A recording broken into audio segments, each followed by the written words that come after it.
Hello बच्चों, good evening. Welcome to YouTube channel of Manas studies. हम लोगों ने नीट की सीरीज स्टार्ट करी हुई है, जिसके अंदर पहले हमने सेल चैप्टर पढ़ा था। कल हमने परसों स्टार्ट किया है cell cycle and cell division, जिसमें हम इंटरफेस पढ़ चुके हैं, फेजेस ऑफ इंटरफेस पढ़ चुके हैं। कल हमने पढ़ा था माइटोसिस। फाइनली आज मियोसिस की बारी है। हमने मियोसिस पढ़ना है, जो कि हमारे गेमीट्स में होता है and is known as a reductional division. तो मियोसिस को रिडक्शनल डिवीजन क्यों कहा जाता है, थोड़ा सा एक बार उसको मैं ब्रीफ कर देती हूँ। बच्चों, मियोसिस जो है वो आपका गेमीट्स में होता है। तो गेमीट्स में आपके अगर मेल्स की बात करते हैं तो स्पर्म और पोलन ग्रेन्स आते हैं, और अगर हम फीमेल्स की बात करते हैं तो एग या ओव्यूल्स आते हैं। तो इनमें क्रोमोसोम्स का नंबर हाफ रखा जाता है, बिकॉज आफ्टर फर्टिलाइजेशन ये फ्यूज होके जो जाइगोट फॉर्म करेंगे, वो जाइगोट जो है आपका फिर क्रोमोसोम का नंबर रेस्टोर करेगा। तो इसीलिए मियोसिस को रिडक्शनल डिवीजन कहा जाता है, और मियोसिस के अंदर क्रोमोसोम्स का नंबर हाफ हो जाता है। तो मियोसिस क्या है, मियोसिस के बारे में थोड़ा सा हम पढ़ लेते हैं, देख लेते हैं। सबसे पहले, production of offsprings by sexual reproduction includes the fusion of, एक मिनट इसकी रीडिंग लगाते हैं एनसीईआरटी की proper. Production of offsprings by sexual reproduction includes the fusion of to gametes. यही मैंने अभी बताया, सेक्सुअल रिप्रोडक्शन के अंदर क्या होता है, गैमीट्स का फ्यूजन होता है। तो fusion of to gametes each with a complete haploid set of chromosomes. तो जब n और n जब ये क्रॉस करेंगे तो जो फॉर्म होगा दैट विल बी 2n। तो 2n नंबर को रेस्टोर करने के लिए गैमीट्स में क्रोमोसोम नंबर हाफ हो जाता है। Gametes are formed from specialized diploid cell. This specialized kind of cell division that reduces the chromosome number by half result in the production of diploid daughter cells. तो अब जो chromosome number 2n होता है वो meiosis के अंदर n और n हो जाता है। ये n फर्दर n n, ये n फर्दर n n। तो मियोसिस अगर देखा जाए तो मियोसिस दो फेजेस में होता है, एक होता है M1 और एक होता है M2। तो मियोसिस 1 एंड मियोसिस 2। तो मियोसिस 1 जो है वो रिडक्शनल डिवीजन है, बिकॉज उसके अंदर 2n डिवाइड हो रहा है n और n में। और मियोसिस 2 जो है वो इक्वेशनल डिवीजन है, it is just like mitosis. तो उसमें क्या हो रहा है, आगे नंबर n में डिवाइड हो रहा है। आगे बढ़ते हैं। This kind of division is called meiosis. It ensures the production of haploid phase in life cycle of sexually reproducing organisms, whereas fertilization restores the diploid phase. We come across meiosis during gametogenesis in plants and animals. Gametogenesis means जब gametes की production होती है तो उस time पे उनके अंदर क्या होता है, उस टाइम पे उनके अंदर मियोसिस होती है। तो meiosis takes place in gametes और during the formation of gametes. आगे बढ़ते हैं। This leads to formation of haploid gametes. Key features of meiosis are, first, it involves sequential cycles of nuclear and cell division called meiosis 1 and meiosis 2, but only a single cycle of DNA replication. तो cell और nucleus दोनों divide करेंगे meiosis 1 और meiosis 2 में, but लेकिन जो DNA का replication है वो सिर्फ एक ही बार होगा। आगे बढ़ते हैं। Meiosis 1 is initiated after parental chromosomes have replicated to produce identical sister chromatids at S phase. तो meiosis 1 is initiated after parental chromosomes have replicated to produce identical sister chromatids at S phase. तो S phase में, S phase जो हमने पढ़ा था interphase वाला वही same है। उसमें जो ये आपका क्रोमोसोमल कंटेंट है वो ऑलरेडी रेप्लिकेट हो गया है एस फेज में मियोसिस 1 से पहले। Next, meiosis involves pairing of homologous chromosomes and recombination between non-sister chromatids of homologous chromosome. ये क्या है, कैसे होता है? homologous chromosomes की pairing होती है, उनमें genetic material exchange होता है, वो अभी हम आगे पढ़ेंगे. 4 haploid cells are formed at the end of meiosis. तो meiosis 2 के बाद 4 cells हमारे बनेंगे जो कि haploid होंगे. तो मियोसिस 1 में क्या होगा, 2n 2nn में डिवाइड होगा. मियोसिस 2 में वो n आगे फर्दर 2n प्रोड्यूस करेगा. तो at the end of meiosis 2 we will be having 4 daughter cells. ये बेसिक आ गया. तो मियोसिस 1 में prophase 1, prophase 2, prophase 1, anaphase, metaphase 1, anaphase 1, telophase 1. Meiosis 2 में प्रोफेज 2, मेटाफेज 2, एनाफेज 2, टीलोफेज 2. आगे बढ़ते हैं. सबसे पहले मियोसिस 1, प्रोफेज 1. तो मियोसिस 1 का जो प्रोफेज 1 है सबसे लंबा आपका वो फेज है. उसके अंदर बहुत सारे स्टेप्स ऐसे होने हैं जो क्या करेंगे, हमारे जेनेटिक मटेरियल के एक्सचेंज में हेल्प करेंगे. तो प्रोफेज 1 के अंदर ही जो हमारे क्रोमोसोम्स हैं, एक पैटर्नल एक मैटरनल, वो दोनों आपस में लिंक होंगे, वो जुड़ेंगे. उस पेयर को होमोलोगस क्रोमोसोम कहा जाएगा. और जब वो लिंक होंगे, वो जुड़ेंगे, उसके बाद वो क्या करेंगे, अपना जेनेटिक मटेरियल एक्सचेंज करेंगे.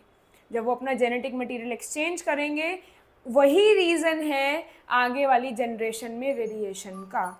हम अपने पेरेंट्स के जैसे क्यों दिखते हैं, हम अपने पेरेंट्स के जैसे फीचर्स क्यों कैरी करते हैं? तो उसका रीज़न ये है कि crossing over results in the recombination. Crossing over ही है जो हमारे अंदर वेरिएशन लेके आती है. आगे बढ़ते हैं. प्रोफेज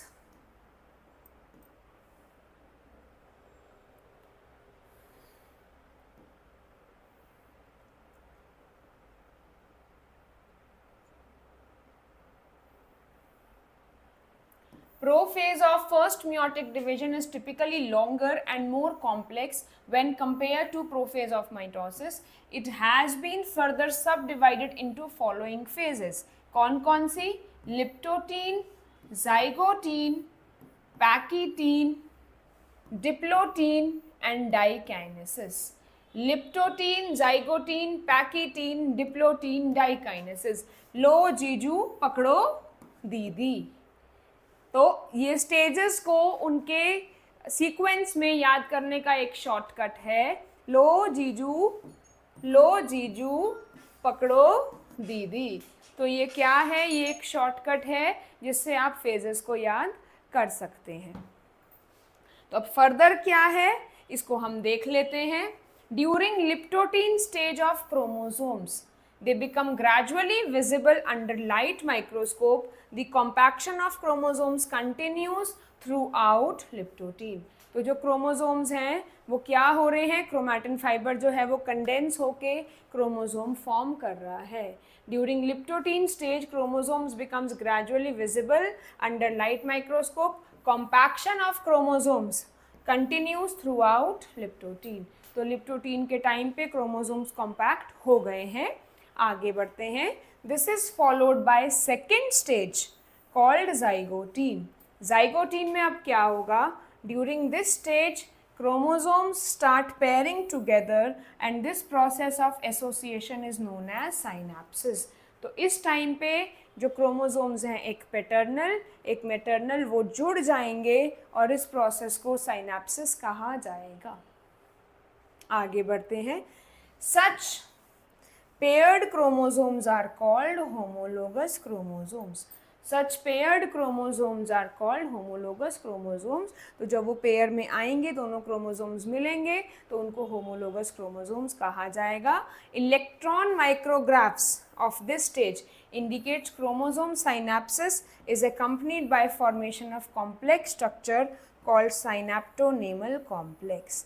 तो जब दो क्रोमोसोम्स आपस में आके जुड़ेंगे, जब दो क्रोमोसोम्स आपस में आके जुड़ेंगे, उसको कहा जाएगा साइनेप्टोनेमल कॉम्प्लेक्स. मैं आपको एक्सप्लेन करती हूँ.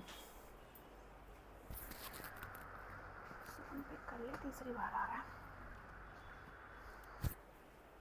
तो अब ये साइनेप्टोनेमल कॉम्प्लेक्स क्या है, जब दो क्रोमोसोम्स आपस में जुड़ जाते हैं तो वो एक कॉम्प्लेक्स स्ट्रक्चर बनाएंगे जिसको साइनेप्टोनेमल कॉम्प्लेक्स कहा जाएगा। देखते हैं कैसे बनता है, क्या है। ये देखिए, सबसे पहले मैं बताऊं आप लोगों को तो प्रोफेज 1 की स्टेजेस को मैं थोड़ा सा ब्रीफ कर देती हूँ, जो हमने पढ़ी हैं मैं उसको भी ब्रीफ कर देती हूँ। तो क्या कहता है लिप्टोटीन, लिप्टोटीन के अंदर दो क्रोमोसोम्स हमको अलग अलग दिखाई दे रहे हैं। ये एक मैटरनल क्रोमोसोम है, एक पैटर्नल क्रोमोसोम है। तो दोनों क्रोमोसोम्स हमको दिखाई दे रहे हैं। जाइगोटीन में दोनों क्रोमोसोम्स आपस में जुड़ जाएंगे, इनको कहा जाएगा होमोलोगस क्रोमोसोम्स। ठीक है, और जब ये होमोलोगस क्रोमोसोम्स आपस में जुड़ जाएंगे तो जो ये स्ट्रक्चर फॉर्म करेंगे दैट इज साइनेप्टोनेमल कॉम्प्लेक्स। ये दोनों क्रोमोसोम्स आपस में जुड़ जाएंगे, इसको साइनेप्टोनेमल कॉम्प्लेक्स कहा जाएगा। ये बीच के पॉइंट्स को देख लो आप, ये क्या है आपके, दिस इज द सेंट्रोमियर। ऐसे जुड़े हैं दोनों क्रोमोसोम्स लाइक दिस, एक इधर एक इधर, राइट। तो बीच का पोर्शन क्या है आपका, सेंट्रोमियर, और साइड पे हमको कौन सी प्लेट्स दिखाई दे रही हैं, काइनेटोकोर। तो अब जो कॉम्प्लेक्स बना है, ये कॉम्प्लेक्स जो दिख रहा है, this is your synaptonemal complex. ये आपका क्या है, साइनेप्टोनेमल कॉम्प्लेक्स है। ये this is your synaptonemal complex. Plates हमको दिख रही हैं, काइनेटोकोर, 2 पॉइंट, ये क्रोमोसोम के बीच के पॉइंट को सेंट्रोमियर कहा जाएगा। ये जो 2 क्रोमोसोम्स हैं, these are your homologous chromosomes. Am I clear. तो ये वाला स्टेप जो है आपका जाइगोटीन में दिखता है। होमोलोगस क्रोमोसोम्स और साइनेप्टोनेमल कॉम्प्लेक्स की फॉर्मेशन हमें जाइगोटीन में दिखाई देती है। तो ये 2 कौन से सिस्टर क्रोमैटिड्स हो गए, ये आपस में ये सेम है सिस्टर क्रोमैटिड्स, ये दोनों आपस में नॉन सिस्टर, और एक्सचेंज जो होगा वो नॉन सिस्टर क्रोमैटिड्स के बीच में होगा। क्लियर हो गई ये बात, आगे बढ़ते हैं। चलिए, the complex formed by pair of synapsed homologous chromosomes, the complex formed by pair of the complex formed by a pair of synapsed homologous chromosomes is called a bivalent or a tetrad. Is called a bivalent or a tetrad. These are more clearly visible in the next stage. अब पैकीटीन में जो ये complex बनेगा ये ज़्यादा clearly दिखाई देगा। तो वो क्या है, the first 2 stages of prophase are relatively short lived, छोटी होती हैं as compare to next stage, that is your pachytene. तो पैकीटीन क्या है, नेक्स्ट स्टेज है। During this stage 4 chromatids of each bivalent chromosomes become distinct and clearly appear as tetrad. वो clearly दिखते हैं टेट्राड की फॉर्म में। जो 2 क्रोमोसोम्स आपस में जुड़ जाते हैं उनको टेट्राड की फॉर्म में देखा जाता है। आगे पढ़ते हैं उसको।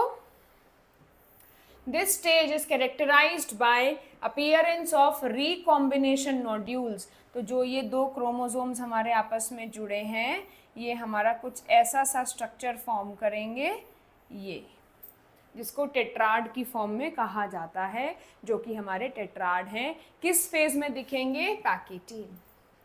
The site at which crossing over occurs between non sister chromatids of homologous chromosomes.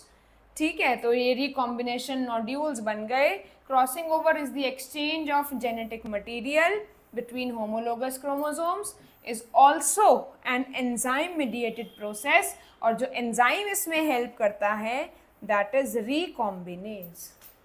तो रिकॉम्बिनेज वो एंजाइम है जो कि क्रॉसिंग ओवर में हेल्प करेगा। आगे बढ़ते हैं। It leads to recombination of genetic material on 2 chromosomes. Recombination between homologous chromosomes is completed by the end of पैकीटीन, leaving the chromosomes linked at the site of crossing over. तो क्या हुआ, ये दोनों के दोनों क्रोमोसोम्स जुड़े रहेंगे। एक्सचेंज हो गया, जेनेटिक मटेरियल का एक्सचेंज हो गया पैकीटीन पे, बट लेकिन दोनों के दोनों क्रोमोसोम्स क्रॉसिंग ओवर की साइट पे जुड़े रहेंगे। आगे बढ़ते हैं, डायग्राम देखते हैं इसका। ये आ गए। दोनों क्रोमोसोम्स जुड़े हैं, टेट्राड बन गया हमारा। टेट्राड देख सकते हैं आप लोग, जब दो क्रोमोसोम्स आपस में जुड़ गए, ये पॉइंट्स, रिकॉम्बिनेशन नोड्यूल जहाँ पे एक्सचेंज होगा जेनेटिक मटेरियल का, इसको क्या कहा जाएगा? टेट्राड कहा जाएगा। अब क्रोमोसोम्स अलग होंगे लेकिन एक पॉइंट पे जुड़े रहेंगे जिसको काइज़मा कहा जाएगा, और धीरे धीरे ये काइज़मा जो है एंड तक आ जाएगा। काइज़मा का टर्मिनलाइजेशन होगा, अगर यहाँ पे है तो वो धीरे धीरे धीरे धीरे ऐसे हो जाएगा, फाइनली सेपरेट हो जाएंगे। तो this is what, this is your chiasma. आगे बढ़ते हैं।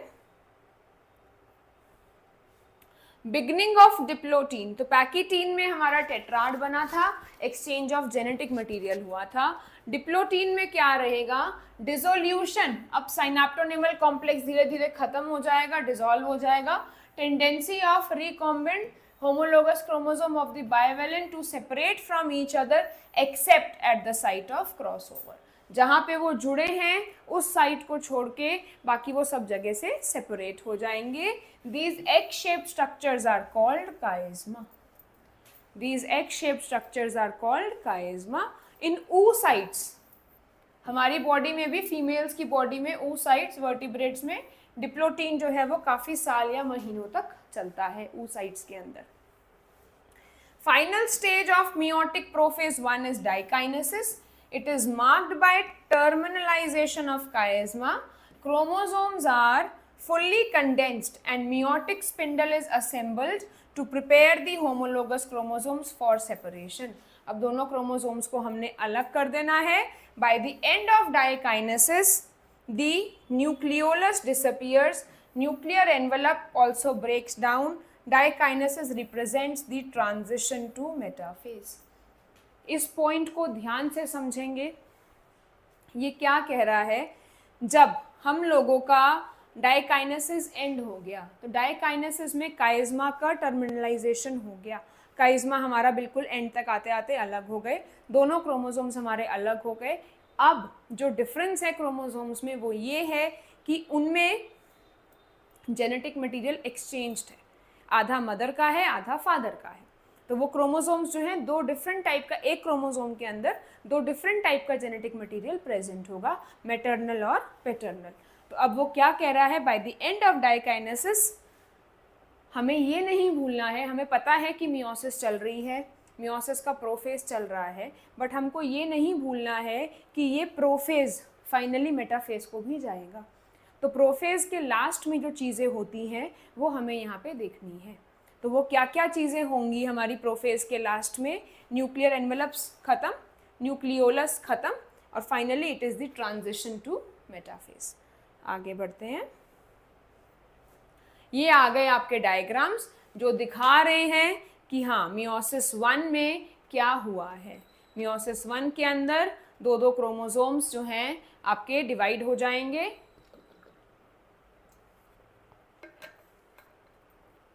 तो प्रोफेज 1 के अंदर क्या हुआ है? प्रोफेज 1 के अंदर हमारा एक्सचेंज ऑफ जेनेटिक मटेरियल हुआ। बता देती हूँ मैं आपको एक बार, ये देखो, ये हो गया क्रॉसिंग ओवर, ये देख रहे हैं क्रॉसिंग ओवर। तो इन्होंने जेनेटिक मटेरियल एक्सचेंज कर दिया प्रोफेज 1 के अंदर। मेटाफेज 1 के अंदर अलग अलग आर्म्स वाले हमारे क्रोमोसोम्स बन गए। वही उन्होंने क्या दिए हैं? पूरे दो दो क्रोमोसोम लिए हुए हैं मेटाफेज 1 के अंदर।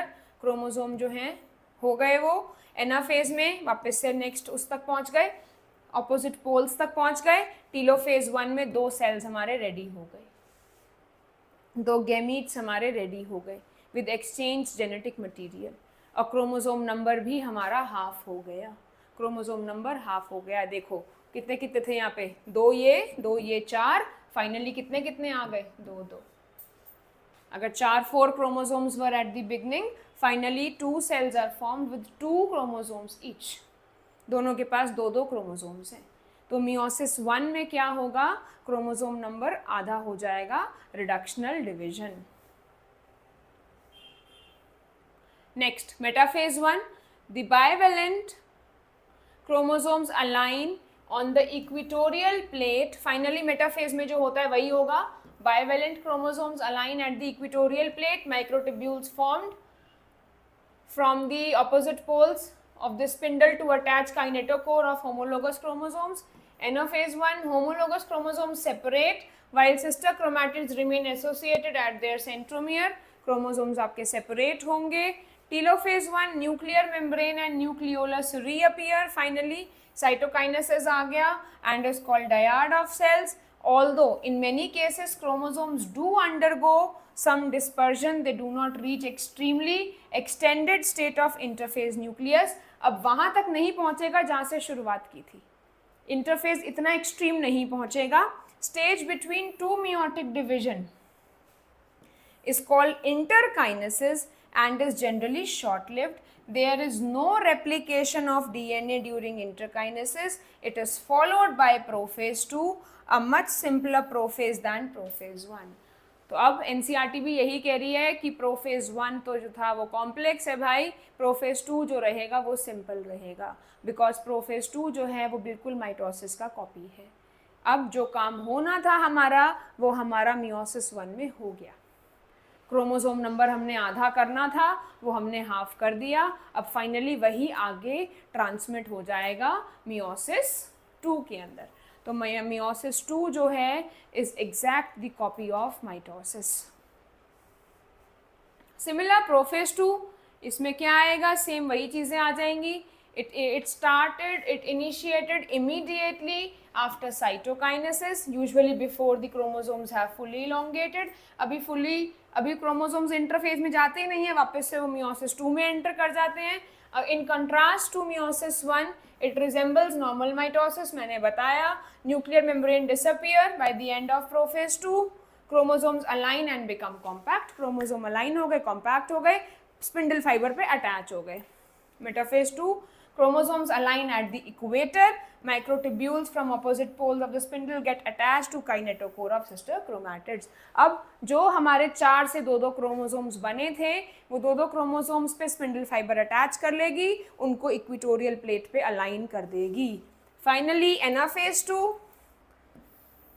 simultaneous splitting of centromere of each chromosome, allowing them to move towards the opposite poles of the cells by shortening of microtubules attached to kinetochore. अब धीरे धीरे स्पिंडल क्या होगा, वो छोटा होता चला जाएगा और बीच में से स्प्लिट कर देगा. ये आ गया सिंपल, कोई दिक्कत. ये 2 सेल्स बने थे हमारे, देख लीजिए आप लोग, ये 2-2 वाले 2 सेल बने थे, 1 और 2, 1 2, स्पिंडल फाइबर बनी, स्पिंडल फाइबर ने अटैच करा, दिस इज मेटाफेज, ये डिवाइड हो गए, फाइनली 2-2 क्रोमोसोम्स आ गए. तो meiosis 2 is exact and similar to mitosis. There is no change.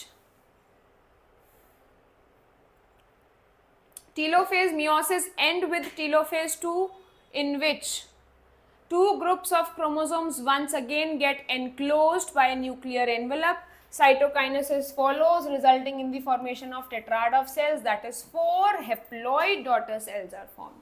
हमें ये नहीं भूलना, माइटोसिस के एंड में जो बनेंगे हमारे 2n वाले 2 बनेंगे, लेकिन मियोसिस के एंड में 2n से पहले nn होगा, फाइनली वो nn 2 पार्ट्स में फर्दर डिवाइड होगा. तो मियोसिस के एंड में 4 डॉटर सेल्स बनेंगे जो कि हेप्लॉइड होंगे, means half the chromosome number. आगे बढ़ते हैं. It is the mechanism by which conservation of specific chromosome number of each species is achieved across generation in sexually reproducing organisms. Even though the process paradoxically results in reduction of chromosome number by half, it also increases genetic variability in the population of organism from one generation to next. Variations are very important for the process of evolution. तो finally meiosis का अब significance क्या है. Meiosis एक तरीके से हमारा chromosome number half कर रहा है, क्रोमोसोम नंबर रिड्यूस कर रहा है, बट वो क्या कर रहा है, वो जेनेटिक वेरिएबिलिटी बढ़ा रहा है, जेनेटिक वेरिएशन बढ़ा रहा है. जेनेटिक वेरिएशन बढ़ने से chances of evolution are much higher. Variation leads to evolution, variation आएगा तभी इवोल्यूशन होगा. वेरिएशन नहीं आएगा तो सेम स्पीशी आगे तक चलती जाएगी और स्पीशी वीक हो जाएगी, लेकिन अगर वेरिएशन आएगा तो स्पीशी स्ट्रांग बनेगी। तो variation is important for evolution, variation होना ज़रूरी है और वेरिएशन मियोसिस के बाद ही हो सकता है। तो फाइनली यहाँ पे हमारा cell cycle, cell division complete होता है। अब हम नेक्स्ट क्लास में मिलेंगे और मियोसिस के ऊपर और माइटोसिस के ऊपर हमने क्या करना है, हमने PYQs करने हैं। तो ज़्यादा से ज़्यादा बच्चे ज्वाइन करें और मियोसिस के PYQs को करें, प्रैक्टिस करें, ताकि अपना नीट का स्कोर एनहांस करें। All the best.